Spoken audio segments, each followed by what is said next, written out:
घटलो घटना छोड़ी हमारा बताओगे।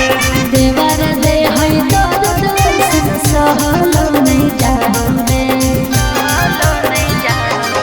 अब कैसे घटलो घटना छोड़ी हमारा बताओगे।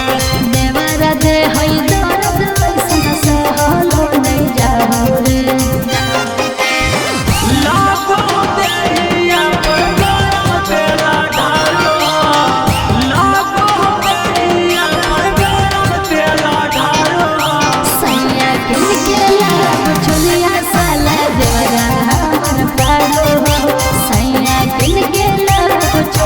छुटका देवरा हमर पाड़ो सैया किन के लाभ चलिया छुटका देवरा हमर सैया किन के लाभ चलिया छुटका देवरा हमर